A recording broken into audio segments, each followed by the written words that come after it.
Senior صحافی اور تجزیہ کار جاوید چودھری کے مطابق تیمور کا تعلق سمرقند سے تھا۔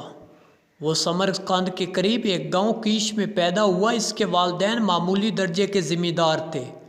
وہ جوان ہوا تو وہ سپاہی کی حیثیت سے فوج میں بھرتی ہو گیا۔ چند ماہ بعد اس نے سپہ سالار کو قتل کر دیا اور فوج کی انان سنبھال لی۔ یہ ایک چھوٹے درجے کے امیر کی فوج تھی۔ بادشاہ تیمور کی خودآگاہ صلاحیتوں سے ڈر گیا۔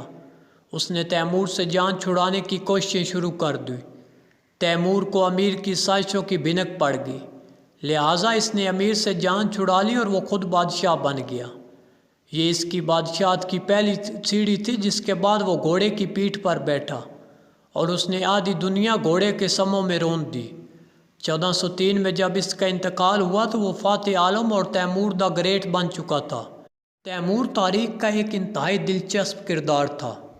وہ حافظ قرآن تھا اور وہ قرآن مجید کو الناس سے الف لام میم تک الٹ پڑھ سکتا تھا۔ وہ دونوں ہاتھوں سے یکساں طاقت سے لڑتا تھا۔ وہ انتہائی خونخوار تھا۔ وہ جو ملک فتح کرتا تھا اس کے تمام مردوں کو ذبح کر دیتا، عورتوں کو لونڈیاں اور بچوں کو غلام بنا لیتا تھا۔ وہ سارے شہر جلا کر راکھ کر دیتا۔ وہ چنگیز خان کی طرح کھوپڑیوں کے مینار بھی بناتا تھا۔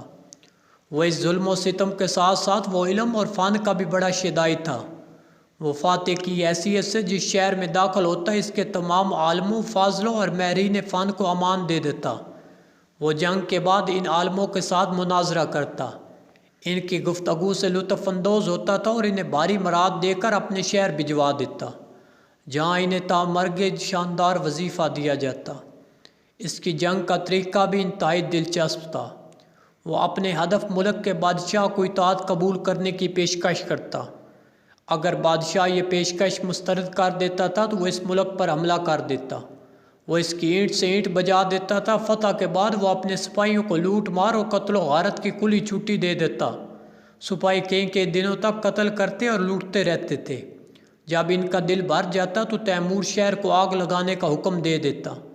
یوں سارا شہر راکھ کا ڈھیر بن جاتا تھا۔ تیمور نے اپنی زندگی میں 54 ملک برباد کیے۔ امیر تیمور نے اپنی آپ بیتی بھی لکھی۔ اس کتاب کا شمار دنیا کی بہترین کتابوں میں ہوتا ہے۔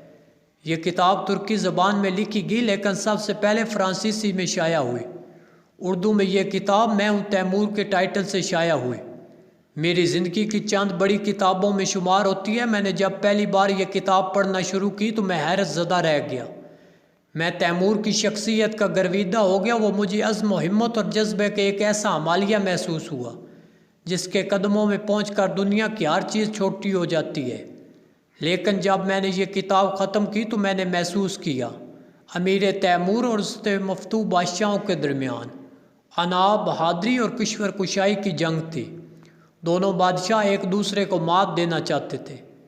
تیمور تاریخ میں فاتح عالم کہلانا چاہتا تھا، جبکہ دوسرے بادشاہ اس کے ارادوں کی راہ میں رکاوٹ بن رہے تھے۔ یوں دو بادشاہوں کی عناء آپس میں ٹکرائی اور اس ٹکراؤ کے نتیجے میں ہزاروں لاکھوں لوگ مارے گئے۔ ہزاروں لاکھوں عورتیں عصمت سے محروم ہوئی، لاکھوں بچے یتیم ہو کر غلام بنے، سینکڑوں بے روزگار شہر پیوندے خاک ہو گئے۔ میں نے جب یہ کتاب پڑھی تو میں نے سوچا بادشاہوں کی اس لڑائی میں ان لوگوں کا کیا قصور تھا؟ ان بے گناہ لوگوں نے کیا جرم کیا تھا؟ مجھے آج تک اس سوال کا کوئی جواب نہیں ملا۔ اس سوال کے بعد میں نے تاریخ عالم کا نئے زاویے سے مطالعہ شروع کیا۔ میں نے دیکھا محمود غزنوی جے پال سے آ ٹکرایا، لیکن اس کا نقصان ہندوستان کے ان ہزار بے گناہ شہریوں کو پہنچا جنہوں نے یہ جنگ چھیڑی تھی، اور نہ ہی وہ یہ جنگ روک سکتے تھے۔ ظہیر الدین بابر، ابراہیم لودھی دونوں مسلمان تھے۔ دونوں کی عناء ٹکرائی اور لاکھوں معصوم لوگ مارے گئے۔ ہمایوں اور شیر شاہ سوری کی لڑائی میں بھی ہزاروں لاکھوں بے گناہ کام آئے، اور اس کے بعد صدر بش اور ملا عمر کی جنگ کا نقصان بھی لاکھوں بے گناہ افغانوں نے اٹھایا۔ بش اور صدام حسین کی لڑائی کا نقصان بھی عراقی شہریوں نے اٹھایا۔ میں نے سوچا امریکہ اور عراق کی جنگ کے دوران صدام حسین نے عوام سے رائے لی تھی، اور نہ ہی اسامہ بن لادن اور امریکی تہذیب کے ٹکراؤ میں کسی نے ورلڈ ٹریڈ سینٹر کے لوگوں کا خیال کیا تھا۔ ملا عمر نے امریکی جہازوں کو بمباری کی دعوت دینے سے پہلے عوام کو اعتماد میں لیا تھا۔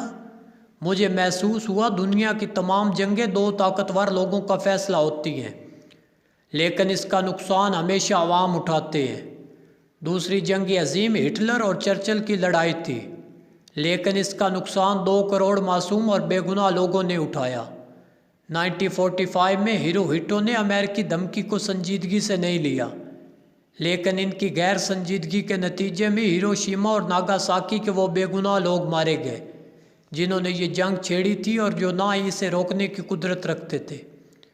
میں جوں تاریخ کو اس زاویے سے پڑھتا گیا، مجھے یہ قدرت کی ستم ظریفی بلکہ ظلم محسوس ہونے لگا۔ میں نے ایک دن اپنے ایک دوست سے اس کا ذکر کیا تو اس نے سنجیدگی سے جواب دیا، قدرت عوام کو اس کی غفلت اور بے حسی کی سزا دیتی ہے۔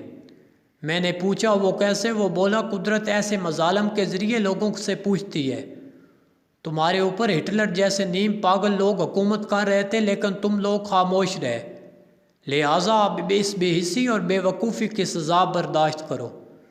مجھے اس کے نقطے سے تھوڑا سا اختلاف تھا، لیکن میں نے بحث کسی اچھے وقت پر چھوڑ دی۔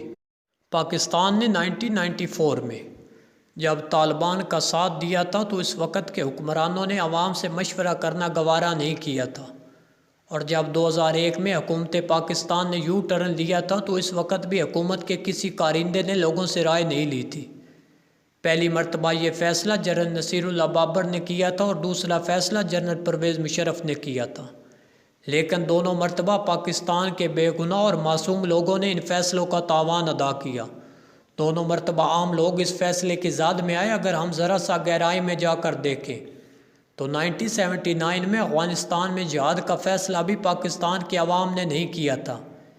یہ فیصلہ جنرل ضیاء الحق نے اپنے ناجائز اقتدار کو جائز بنانے کے لیے کیا، لیکن اس کا تاوان پاکستان کے عوام کلیشن کوف اور ہیروئن کی شکل میں آج تک دے رہے ہیں۔ جنرل ضیاء الحق کو اس فیصلے کے ذریعے تامرگ شہنشاہت مل گئی، لیکن ہزاروں پاکستانی عوام بم دھماکوں میں مارے گئے۔ پاکستان شیعہ اور سنی میں تقسیم ہو گیا۔ اس تقسیم کے نتیجے میں آج پاکستان میں مسجد محفوظ ہے اور نہ امام بارگاہ۔ جنرل ضیاء الحق کی سنت پر عمل درآمد کرتے ہوئے جنرل پرویز مشرف نے 2001 میں اس فصل کو آگ لگا دی جو ہماری ایجنسیوں نے 1994 میں بوئی تھی اور 2001 تک پہنچ کر جس نے پھل دینا شروع کر دیا تھا۔ آج 2023 ہے۔ اسٹیبلشمنٹ اور عمران خان کی آپس میں چپکلش جاری ہے۔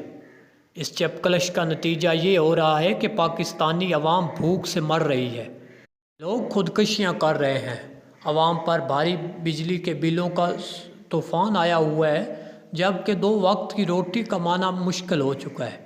خدا را تمام پاکستان کے مقتدر حلقوں سے یہ التماس ہے، ایک پیج پر بیٹھیں اور ایک وقت میں ایک ہی فیصلہ کر دیں کہ پاکستان کو کس سمت میں لے کر جانا ہے۔